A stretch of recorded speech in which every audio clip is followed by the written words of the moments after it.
فاضل بریلوی رحمۃ اللہ علیہ فرماتے ہیں کہ قیامت میں منظر اس طرح کا ہوگا کہ نبی پاک ہمارے آگے آگے چلیں گے اور ہمیں اللہ کی رحمت کی خوشخبری سناتے جائیں گے، اور جب حضور یہ خوشخبریاں سنائیں گے تو حضور کے لبھائے مبارکہ سے پھول گریں گے اور ہم ان کو اٹھاتے جائیں گے۔ فرماتے ہیں خود تو وہ تھوڑی دیر کے لیے روئیں گے اللہ کی بارگاہ میں کہ یا اللہ انہیں معاف کر دے، خود روئیں گے لیکن ہمیں ہنسا دیں گے۔ پیش حق مجدہ شفاعت کا سناتے جائیں گے، آپ روتے جائیں گے پر ہم کو ہنساتے جائیں گے، اور باغ جنت میں محمد صلی اللہ تعالی علیہ وسلم، باغ جنت میں محمد مسکراتے جائیں گے، پھول رحمت کے گریں گے ہم اٹھاتے جائیں گے، حشر تک ڈالیں گے ہم پیدائش مولا کی دھوم، اور مثل فارس نجد کے قلعے گراتے جائیں گے۔ اور کیا ذوق بیان کیا، فرمانے لگے خاک ہو جائیں عدو جل کر مگر ہم تو رضا، دم میں جب تک دم ہے ذکر ان کا سناتے جائیں گے۔ جب تک سانسوں کی ڈوری چل رہی ہے، دم میں جب تک دم ہے ذکر ان کا سناتے جائیں گے۔ اللہ تبارک و تعالیٰ نے ہمارے محبوب کریم علیہ السلام کو دنیا میں بھیجا تو فرمایا یا ایھا الناس قد جاءکم برہان من ربکم، اے لوگو تمہارے پاس تمہارے رب کی دلیل آ گئی ہے۔ اللہ تبارک و تعالیٰ نے محبوب پاک علیہ السلام کو سراپا دلیل بنا کے بھیجا۔ باقی انبیاء کرام علیہم السلام کے پاس بھی اپنی نبوت کے دلائل کے طور پر بے شمار معجزات تھے، اور حضور کریم علیہ السلام کے تو پورے وجود کو ہی اللہ نے معجزہ بنایا ہے۔ اور نبی پاک صلی اللہ تعالیٰ علیہ وآلہ وسلم کی نبوت کی دلیلیں، حضور کے رسالت کے مستحکم دلائل جگہ جگہ آپ کو ملیں گے۔ سب سے پہلی چیز تو یہ سمجھنے والی ہے کہ نبی پاک علیہ السلام نے جس چیز کو سب سے پہلے اپنی نبوت کی دلیل کے طور پر بیان فرمایا وہ حضور کا کردار ہے، سیرت ہے، عمل ہے، حضور کا لوگوں کے ساتھ رویہ ہے۔ نبی پاک علیہ السلام کی تبلیغ کے 3 دور ہیں۔ ایک تو حضور نے اپنے قول سے تبلیغ فرمائی ہے، وہ 40 سال کی عمر سے محبوب نے اعلان فرمایا اور تبلیغ کی، اور ایک نبی پاک صلی اللہ تعالیٰ علیہ وسلم بالواسطہ حضور کی تبلیغ ہے جو آج تک جاری ہے۔ امت کے علماء، مشائخ، مبلغین حضور کے دین کو آگے پھیلا رہے ہیں، تو دراصل یہ بھی تبلیغ رسول پاک علیہ السلام ہی کی تبلیغ۔ اور ایک حضور کی تبلیغ کا دور ہے، حضور کی پیدائش سے لے کر ولادت مبارکہ سے لے کر حضور علیہ السلام کے اعلان نبوت تک۔ اس دوران نبی پاک نے جو تبلیغ فرمائی ہے وہ اپنے کردار سے فرمائی ہے۔ عرب کا وہ معاشرہ جو بڑا میلا کچیلا گدلا ہو چکا تھا، جس کے اندر سراسر مادہ پرستی کا زور تھا، جس کے اندر لوگ انسانوں کی خرید و فروخت کرتے تھے، جس کے اندر بیٹیوں کو زندہ دفن کر دیتے تھے، جس کے اندر جو آدمی جتنا زیادہ مضبوط ہوتا تھا اتنا زیادہ لٹیرا بن جاتا تھا، اس معاشرے کے اندر رسول کریم علیہ السلام نے 40 سال گزارے، اور اس طرح گزارے کہ جو بیگانے بھی تھے وہ بھی کہا کرتے تھے یہ صادق ہیں، یہ امین ہیں۔ اور جب حضور نے اعلان نبوت کیا تو فرمایا، یہ قرآن مجید کے لفظ ہے، فرمایا فَقَدْ لَبِثْتُ فِيكُمْ عُمَرًا مِّن قَبْلِهِ أَفَلَا تَعْقِلُونَ،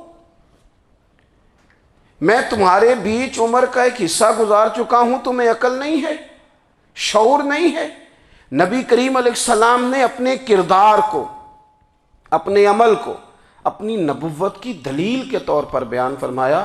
وہ تو حضرت حلیمہ بھی فرماتی ہیں نا، جب میں نبی کریم علیہ السلام کو اپنے گھر لے گئی تو میرا اپنا بچہ بھی دودھ پیتا تھا، 2 میرے بیٹے ہو گئے، ایک میری یہ نسبی اولاد اور حضور میری رضائی اولاد۔ تو کہتی ہیں جب میں کریم محبوب علیہ السلام کو اپنے سینے سے لگاتی تھی تو حضور میرے ایک پستان سے دودھ پیتے تھے اور دوسرا اپنے بھائی کے لیے چھوڑ دیا کرتے تھے۔ یہاں سے رسول کریم علیہ السلام نے کردار کے ذریعے تبلیغ، اور پھر اعلان نبوت سے پہلے ایک تنظیم عرب کے جوانوں پر، عرب کے سرداروں پر مشتمل بنائی گئی، جس میں نبی کریم علیہ السلام نے بڑا حصہ لیا سرکار نے، اور بڑے اہم لوگوں کو شعور حضور نے عطا فرمائے، وہ اس جماعت کا فیصلہ تھا کہ ہم سارے جوان، سارے بڑے لوگ ملیں گے۔ یہ حضور کے اعلان نبوت سے پہلے کی بات ہے، ہم بڑے لوگ ملیں گے، کسی بڑے کو کسی چھوٹے پر ظلم نہیں کرنے دیں گے، کسی آدمی کو کسی غریب کا حق نہیں کھانے دیں گے۔ حضور علیہ السلام نے نا اپنے کردار سے، اپنے عمل سے، اور آپ کا جو عمل ہوتا ہے نا وہ اصل ہوتا ہے۔ ایک ہوتا ہے آپ کوئی بات کرتے ہیں اور ایک ہوتا ہے کہ آپ کوئی عمل کرتے ہیں۔ آپ جب عمل کرتے ہیں تو عمل کے ذریعے بھی لوگوں تک بات پہنچتی ہے کہ دراصل آپ کا اٹھنا بیٹھنا چلنا پھرنا کیا ہے۔ میرے رسول کریم علیہ الصلاۃ والسلام کا اٹھنا بھی ایک نبی کا، بیٹھنا بھی ایک نبی کا، بات کرنا بھی ایک نبی کا، معاملات زندگی کرنا بھی ایک نبی کا، لین دین کرنا بھی ایک نبی کا۔ ایک شخص کہتے ہیں میں نے اعلان نبوت سے پہلے حضور علیہ السلام سے کوئی چیز خریدی تھی اور میں نے عرض کیا تھا آپ یہاں تشریف رکھیں، میں پیسے لے کے آتا ہوں، میں 3 دن کے بعد آیا۔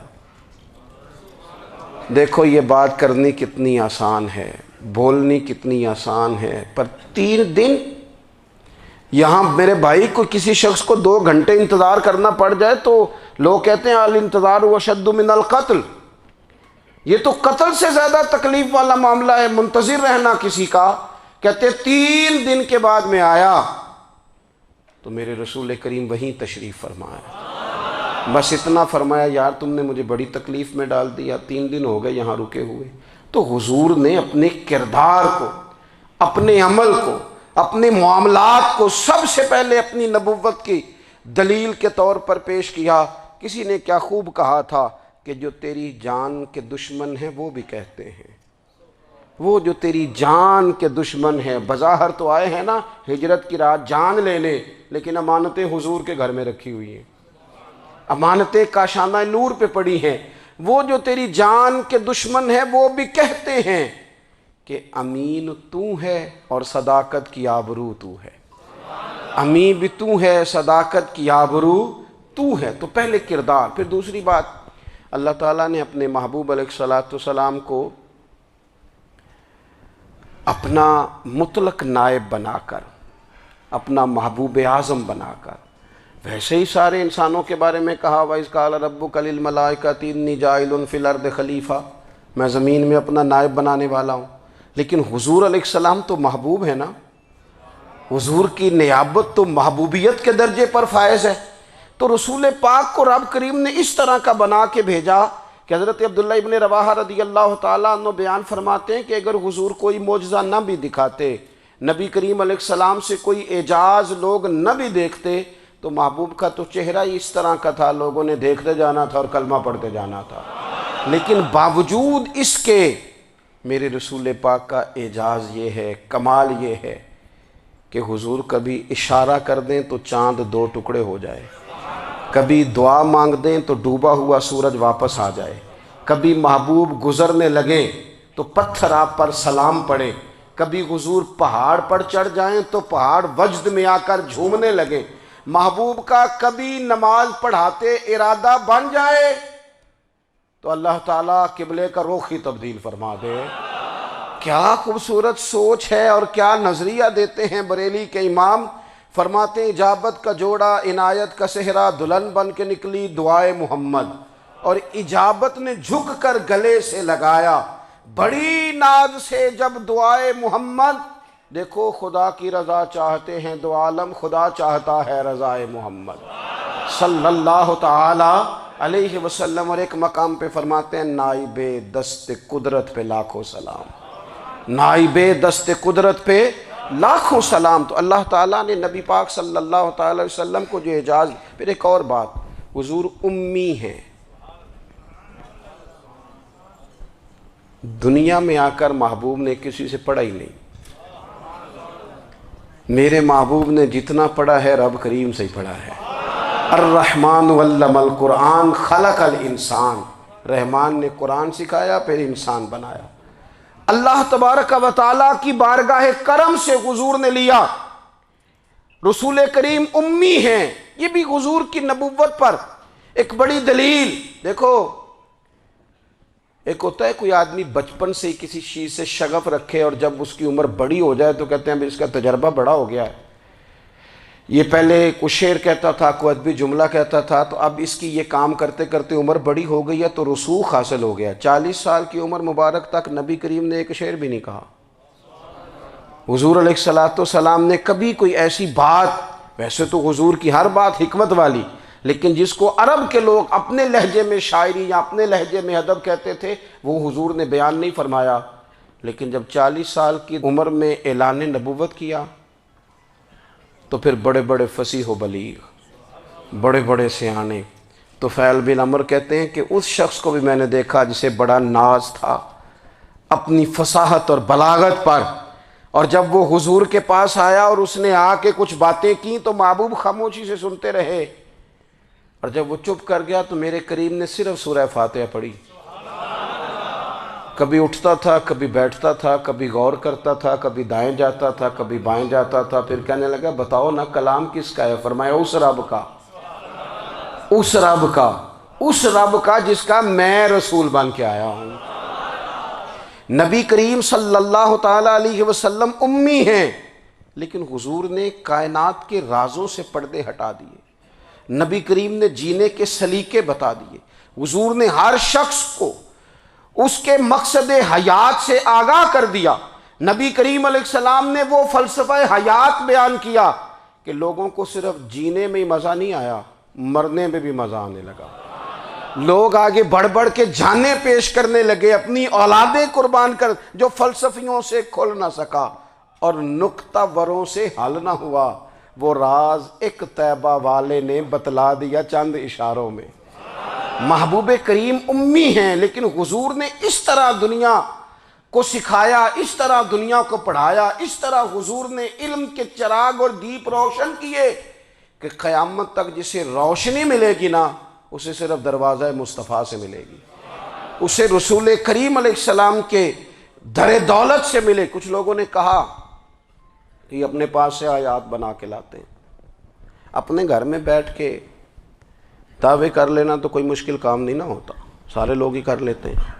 بلکہ وہ ہمارے ایک بزرگ کہا کرتے تھے، خیالی پلاؤ پکائیے تے گھیو کدے بھی کٹ نہ پائیے، کیونکہ کون سا پیسوں کا ڈالنا ہے، زیادہ ڈالیں آپ اور زیادہ ڈالیں۔ بہت سارے لوگ ہیں آج بھی، کچھ لبرل ہیں بیچارے، کچھ دین بیزار طبقہ ہے، وہ کہتے ہیں جناب ہمیں تو جدید باتیں بتائیں، ہمیں تو نئے اسلوب کے مطابق لے کے چلیں، ہمیں تو او بھائی سن، میرے نبی پاک علیہ السلام نے فرمایا میرا قرآن کبھی پرانا نہیں ہوگا، اسے پڑھ کے دیکھ، اس کی جدت کا حسن دیکھ، یہ تو کھلا ہوا باغ ہے، تو ایک دفعہ اس کے قریب آئے گا تو خوشبو ملے گی، دوسری دفعہ آئے گا تو اس سے زیادہ تازی ملے گی، ایک دفعہ پھل کھائے گا تو مزیدار ہوگا اور دوسرا کھائے گا، ہو سکتا ہے شکل ملتی جلتی ہو لیکن ذائقہ بڑا نرالا ہوگا۔ تو تو صحیح نا، جب کچھ لوگوں نے کہا یہ خود سے بنا کے آیات لاتے ہیں تو فرمایا وَإِن كُنتُمْ فِي رَيْبٍ مِّمَّا نَزَّلْنَا عَلَىٰ عَبْدِنَا فَأْتُوا بِسُورَةٍ مِّن مِّثْلِهِ، اگر تمہیں کوئی شک ہے اس میں جو ہم نے اپنے بندہ خاص میں نازل کیا ہے تو تم بھی اس جیسی ایک آیت بنا کے لاؤ۔ اور چلو چیلنج کھلا ہی دے دیا، فرما وَادْعُوا شُهَدَاءَكُم مِّن دُونِ اللَّهِ، اللہ اور اللہ والوں کو چھوڑ دو، تفسیری ترجمہ عرض کر رہا ہوں، یعنی صحابہ کو چھوڑ دو، حضور کے ماننے والوں کو چھوڑ دو، باقی ساری دنیا کے کافر کٹھے ہو جاؤ، ایک آیت بس قرآن جیسی لے کے آؤ، ایک آیت لے کے آؤ، ان کنتم صادقین، اگر تم سچے ہو۔ جوانوں سنو، کہا ایک آیت، اور یہ چیلنج آج تک قرآن مجید کا موجود ہے، آج تک وَإِن كُنتُمْ فِي رَيْبٍ مِّمَّا نَزَّلْنَا عَلَىٰ عَبْدِنَا فَأْتُوا بِسُورَةٍ مِّن مِّثْلِهِ، تم قرآن کے مقابلے کی ایک صورت لے کے آؤ اور سارے حمایتی اکٹھے کر لو اپنے، ان کنتم صادقین، اگر تم سچے ہو۔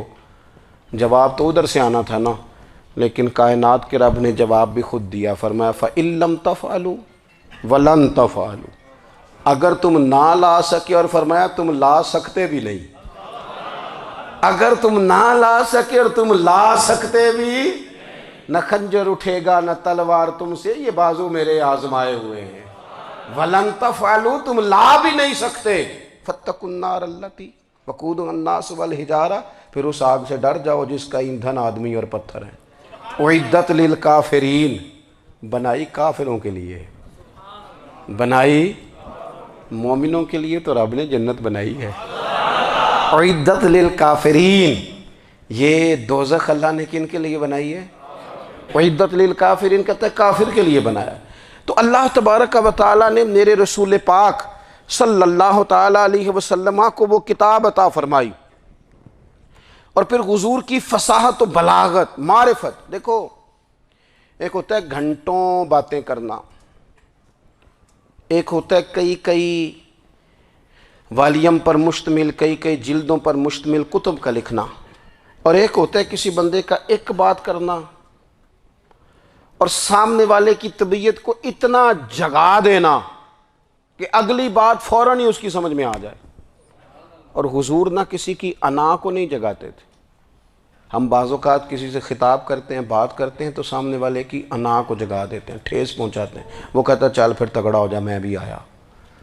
حضور انا نہیں جگاتے تھے، میرے نبی پاک ضمیر جگاتے تھے تاکہ وہ شخص فیض حاصل کر سکے، اسے کچھ ملے۔ نبی کریم کا جو انداز تکلم ہے وہ اس طرح کا ہوتا تھا کہ انسان خود بخود کھل اٹھتا تھا کہ مطلب یہ بات ہونے کیا لگی ہے، مطلب حضور کیا فرمانے لگے۔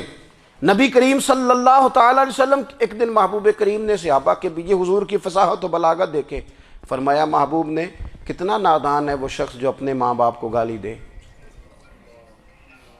کھلی ہو گئی لوگوں کی آنکھیں، کان کھڑے ہو گئے کہ یا رسول اللہ کون ایسا بدبخت ہے جو ماں باپ کو گالی دے گا۔ اب جب سوالات ذہنی سطح پر پوری طور پر ابھر گئے نا، تو اب رسول کریم نے بات سمجھائی۔ یہ ہے فصاحت و بلاغت، تیرے آگے ہیں یوں دبے لچے فصحاء عرب کے بڑے بڑے، کوئی جان منہ میں زبان نہیں بلکہ جسم میں جان نہیں۔ یا رسول اللہ کون ایسا نالائق ہے جو ماں باپ کو گالی دے۔ اب جب ذہنی سطح یہاں تک ابھر آئی تو اب حضور نے سمجھایا، فرمایا جب تم کسی کے ماں باپ کو گالی دو گے نا تو وہ بھی تو جواب میں تمہارے ماں باپ کو دے گا نا، تو فی نفس ہی یہ تم نے خود ظلم کیا ہے اپنے ماں باپ پر۔ کیوں تم نے ایسا لہجہ اختیار کیا کہ جس سے سامنے والے کی انا جاگ جائے اور وہ تمہارے مقابلے میں آ کر کے کھڑا ہو جائے؟ کیوں تم نے اس طرح کے انداز اختیار کیے کہ جس سے سامنے والا بھی سارے پنجے کھڑے کر کے باہر نکل آئے اور کہے آ جاؤ پھر میں بھی میدان میں حاضر ہوں۔ رسول کریم کی فصاحت، بلاغت دیکھیں نا، حضور دو چار جملوں میں ساری بات سمجھا جاتے ہیں۔ ایک حدیث پاک اگر ہماری سمجھ میں آ جائے، ایک روایت نبی پاک صلی اللہ تعالیٰ علیہ وسلم نے فرمایا خوبصورت مسلمان وہ ہے جو بے مقصد باتوں کو چھوڑ دے۔ لو اس سے پوری زندگی سجائی جا سکتی ہے، ایک جملے سے پوری زندگی سواری جا سکتی ہے، کوئی لمبی چوڑی باتوں میں جانے کی ضرورت نہیں۔ کہا خوبصورت مسلمان یہ ہے جو بے مقصد باتوں کو چھوڑ دے، لا یعنی باتوں کو، کیا کہتے ہیں ہمارے دیہات کے لوگ، جڑے پنڈ جانا نہیں اودا راہ پوچھنے دی۔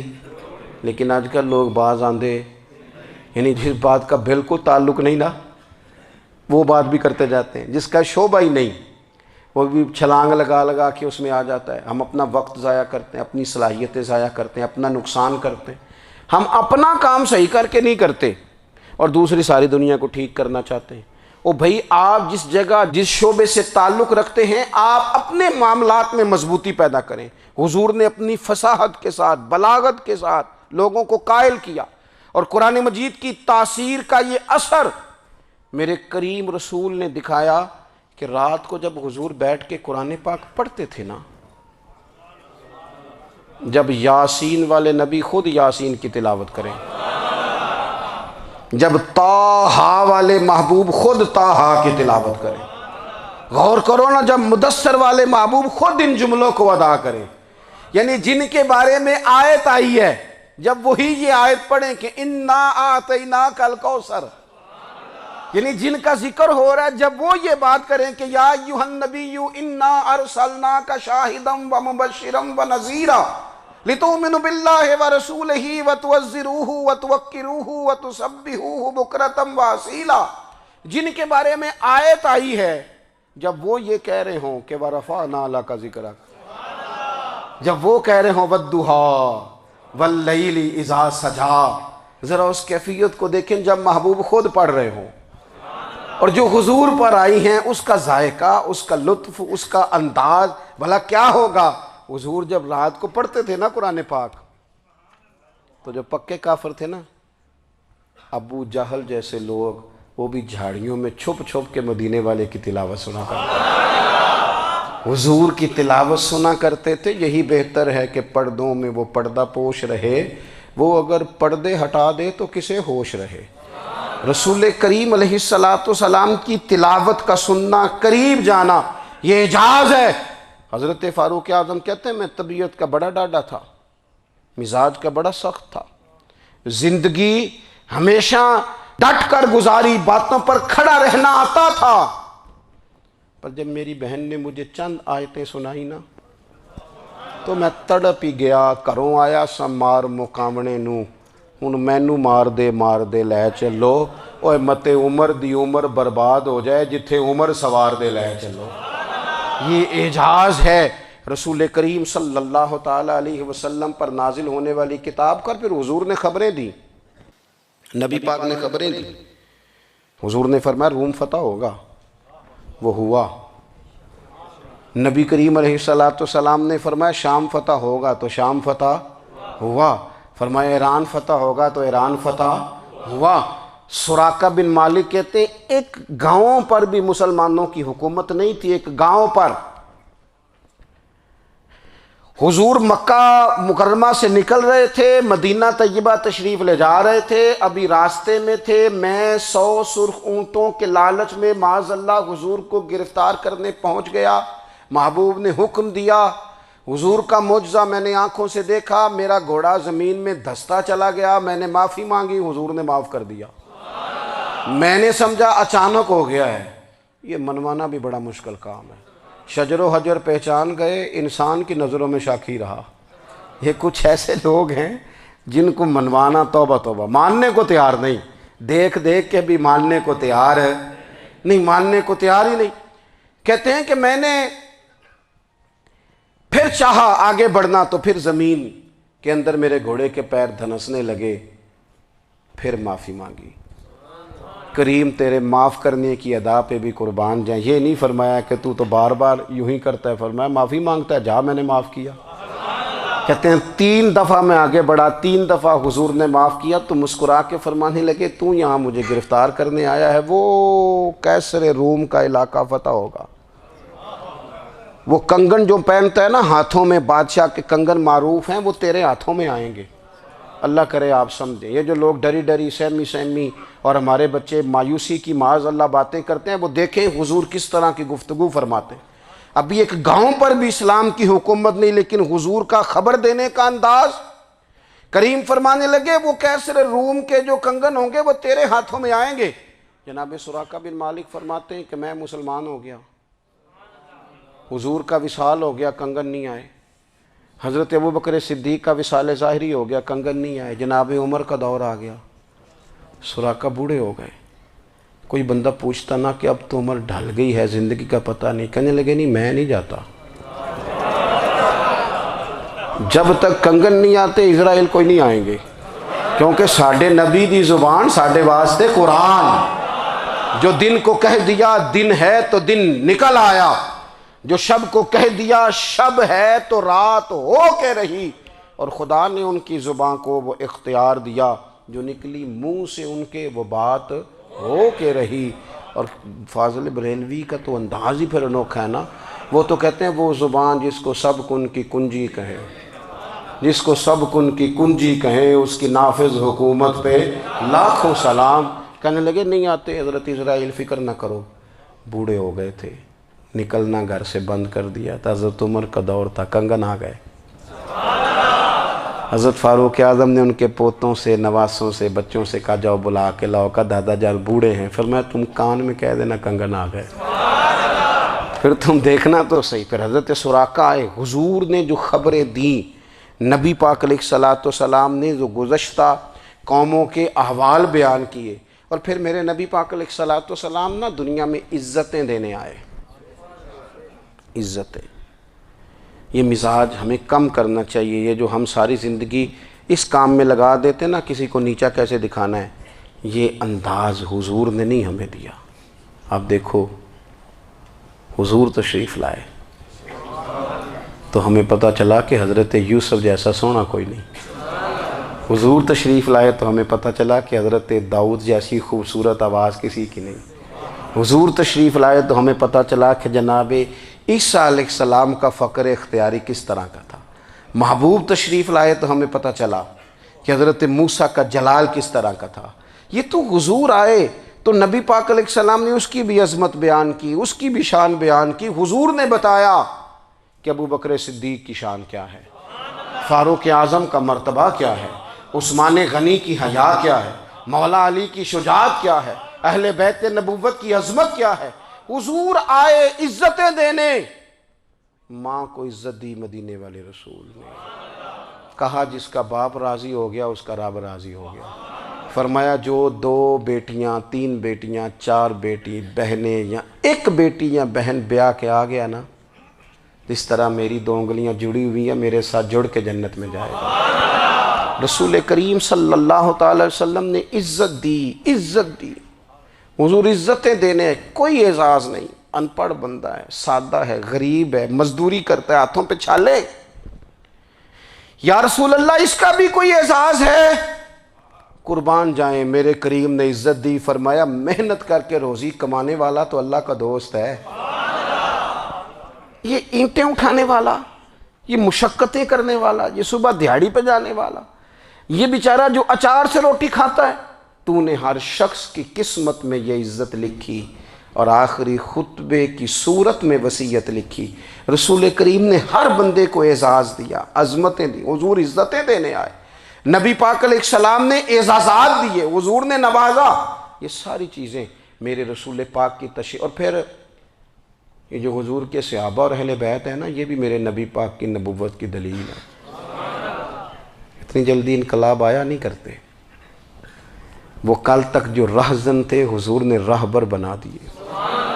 وہ لوگ جو کل تک ایک دوسرے کے گلے کاٹ کے کھاتے تھے، ایک دوسرے کو مارتے تھے، تکلیف پہنچاتے تھے، برادری ازم پہ لڑتے تھے، حضور نے بھائی بھائی بنا دیے۔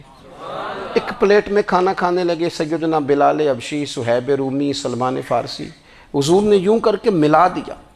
نبی کریم علیہ السلام نے تقسیمیں ختم کر دی دنیا میں۔ حضور کہ صحابہ نے اپنا کردار اس طرح کا دکھایا، اتنا بلند کیا، اور صحابہ کرام علیہم رضوان اس کو دے کر اتنی بلندیوں پہ گئے کہ گواہیاں اللہ کا قرآن دیتا ہے۔ فرمایا محمد الرسول اللہ والذین معہ اشداء علی الکفار رحماء بینہم تراہم رکعا سجدا یبتغون فضلا من اللہ ورضوانا۔ فرمایا یہ جو میرے محبوب کے ساتھ والے ہیں کافروں پر سخت ہیں، آپس میں نرم دل ہیں، تم جب بھی انہیں دیکھو گے سجدے کرتے دیکھو گے، رکوع کرتے دیکھو گے، تم انہیں دیکھو گے اللہ کی رضا کے متلاشی ہیں۔ انہیں ساری مادہ پرستی سے نکال کر محبوب نے رب کی رضا کے رستے پہ ڈال دیا۔ میرے نبی کریم سید عالم صلی اللہ تعالیٰ علیہ وسلم کی نبوت کے دلائل کے طور پر یہ ساری چیزیں آئیں۔ بس میں بات سمیٹنے لگا ہوں۔ حضور کا جو اخلاق ہے نا، وہ بھی نبی کریم علیہ السلام کی نبوت کی بہت بڑی دلیل ہے۔ وَإِنَّكَ لَعَلَىٰ خُلُقٍ عَظِيمٍ۔ محبوب ہم نے آپ کو نا خلق عظیم کا مالک بنایا ہے۔ کچھ لوگ سمجھتے ہیں صرف آپ کا بولنے کا انداز ٹھیک ہو تو آپ با اخلاق ہیں۔ نہیں بھائی، بولنے کا انداز ٹھیک ہونا با اخلاق نہیں، سچ بولنا اخلاق کی علامت ہے۔ آپ کا حق بات کرنا اخلاق ہے، آپ کا صحیح گواہی دینا اخلاق ہے، آپ کا اللہ تعالیٰ کی طرف سے آزمائش آنے پر صبر کا مظاہرہ کرنا اونچا اخلاق ہے۔ رب نعمت دے تو آپ کا وجود ڈھلتا جائے شکر میں، یہ اخلاق ہے۔ رب کریم اگر آپ کو کسی وقت کسی آزمائش میں اپنی حکمت سے ڈالتا ہے تو عزت نفس کو برقرار رکھنا، خودداری کو برقرار رکھنا، یہ اخلاق۔ نبی پاک نے اعلیٰ ترین اخلاق کی بات بتائی، اعلیٰ ترین۔ حضور نے لوگوں سے بیعت لیتے وقت کہا تھا میرے ہاتھ پر بیعت کرو، چوری نہیں کرو گے۔ نبی پاک علیہ السلام نے مختلف امور پر بیعت لی۔ حضرت حکیم بن حزام کہتے ہیں حضور نے میرے ہاتھ پہ ہاتھ رکھ کے کہا میرے ہاتھ پہ ہاتھ رکھ کے بیعت کرو کہ کسی دنیا دار سے سوال نہیں کرو گے، خودداری سے زندگی گزارو گے، عزت نفس سے، جو رب نے تمہیں دیا ہے تم اس پر راضی رہو گے، لوگوں کی جیبوں کو ٹٹولنا، دوسروں کی دولتوں پہ راج کرنا، دوسروں کے مال پر نگاہیں ڈالنا اللہ کے حبیب نے پسند نہیں فرمایا۔ فرمایا بیعت کرو کہ تم کبھی کسی سے سوال نہیں کرو گے، حد ہو گئی۔ نبھانے والوں نے پھر اس عہد کو نبھایا اور کمال کر دی۔ حضرت حکیم بن حزام گھوڑے پہ بیٹھے تھے، ہاتھ میں درہ تھا، وہ زمین پہ گر گیا، قریب غلام کھڑا تھا، حضرت حکیم بن حزام خود گھوڑے سے اترے، درہ اٹھایا، دوبارہ گھوڑے پہ بیٹھے۔ غلام عرض کرنے لگا حضور مجھے بتا دیتے میں اٹھا کے دے دیتا۔ آنکھیں چمک اٹھیں، فرمانے لگے کیسے بتا دیتا، اپنے رسول سے وعدہ کیا ہے کبھی کسی سے سوال نہیں کروں گا، کبھی سوال نہیں کروں گا۔ اللہ کے محبوب نے ہمیں اعلیٰ اخلاقی قدروں کی بات ہمیں سکھائی ہے۔ ہم دیکھتے ہیں کہ بڑی جلدی 2 4 5 لوگوں کے غصہ دلانے پر ہم ساری اخلاقی حدوں کو کراس کر جاتے ہیں۔ دوستو ہمارا ایک ویژن ہونا چاہیے، ہمارے ذاتی رویے بڑے معتبر ہونے چاہیے، لین دین کے معاملات کے اندر مسلمانوں کو بڑا صاف ستھرا ہونا چاہیے۔ ہمیں اپنی معاشی زندگی میں روزمرہ کے معاملات میں ہماری توجہات کا مرکز صرف اللہ رسول کی ذات ہونی چاہیے۔ رب کریم نے اپنی حکمت سے کسی کو کتنا دیا ہے یہ اس کی حکمت کے تقاضے ہیں، ہمیں اس نے جس رنگ میں جس حال میں رکھا ہے ہمیں اپنے رب کی رضا پر بہت زیادہ مطمئن ہونا چاہیے۔ اچھا پھر ایک اور بات، جن چیزوں کو ہم نے دکھ بنایا ہے نا یہ تو وہاں دکھ تھا ہی نہیں، مہینہ مہینہ چولہا نہیں جلا، لیکن کسی جگہ اظہار غربت ہے حضور کی اولاد پاک کا یا صحاب کا یا ازواج کا، مہینہ مہینہ چولہا نہیں جلا۔ لیکن یہ اخلاق عالیہ کا حسن دیکھو، اپنے گھر مہینہ مہینہ چولہا نہیں جلا، جو مانگنے آیا اسے جھولی بھر کے عطا فرمایا، کوئی دروازے سے خالی نہیں گیا۔ عزیز بھائی اگر زندگی میں اخلاقی قدریں ہم اپنا لیں اور ہم تھوڑا تھوڑا کر کے اپنے آپ کو تبدیل کریں، ساری زندگی توجہ رہی کہ فلاں کیا کر رہا ہے فلاں کیا کر رہا ہے، تھوڑا سا گردن کو جھکا کے اپنے اوپر توجہ ڈالیں، اپنے آپ کو وقت دیں، حضور کے اخلاق عالیہ کی روشنی میں، تعلیمات حسنہ کی روشنی میں ہم اپنے کردار و عمل پر تھوڑی توجہ دیں۔ اس وقت بہت بڑی تعداد میں امت مسلمہ ہے، اور ایسا نہیں ہے کہ دولت نہیں ہے، دولت سے بھی سرشار ہیں، ہمارے ہاں بڑے بڑے انجینئر ہیں، بڑے بڑے ڈاکٹر ہیں، لیکچرار ہیں، ہمارے پاس بڑے بڑے ہاسپٹل ہیں، بڑا کچھ ہے، لیکن کردار و عمل کے بادشاہ، اپنی زندگی تقوی کی روشنی میں گزارنے والے ان لوگوں کی تعداد کم ہے۔ اگر کوئی آج بھی سارے کام نیک کرے لیکن جائیداد میں سے بیٹی کا حق رکھ جائے تو پھر اس نے کیا میلاد منایا ہے؟ اگر آج بھی جو 2 4 لوگ بیچارے اس کے زیر دست ہیں، ملازمین ہیں، ان کے ساتھ اس کا رویہ انتہائی سخت ہو تو اس نے کیا میلاد منایا؟ اگر آج بھی وہ برادری ازم کی بنیاد پر دوستیاں کرے اور چھوٹے بڑے کی وہ تقسیم رکھے، جسے حضور نے فرمایا کہ قبیلے تو تعارف کے لیے، ورنہ کسی عربی کو اجمی پر، گورے کو کالے پر کوئی فضیلت نہیں۔ اگر کوئی آج بھی اس برادری ازم کا قائل ہے پھر اس نے کیا میلاد منایا؟ اگر کوئی شخص آج بھی اپنے آپ کو مادہ پرستی میں پوری طرح دھکیل چکا ہے اور رضا الہی کا مسافر نہیں بنا تو اس نے کیا میلاد منایا؟ اپنی طبیعتوں میں روحانی تبدیلی اور وہ خاص افکار جو حضور اپنے غلاموں میں پیدا فرماتے ہیں، ان افکار کو پیدا کرنا، سوچوں کو بدلنا، سوچوں کو، نظریات کو بدلنا، اپنے روزمرہ کے معاملات کا جائزہ لینا کہ ہم کس طرح آگے بڑھ سکتے ہیں اور کس طرح ہم ایک بہترین امتی اور ایک بہترین مسلمان بن سکتے ہیں، اس پر توجہ دینا یہ میلاد ہمیں سبق دیتا ہے۔ اللہ تعالیٰ مجھے اور آپ کو عمل کی توفیق عطا فرمائے۔ آخر دعوایا ان الحمدللہ۔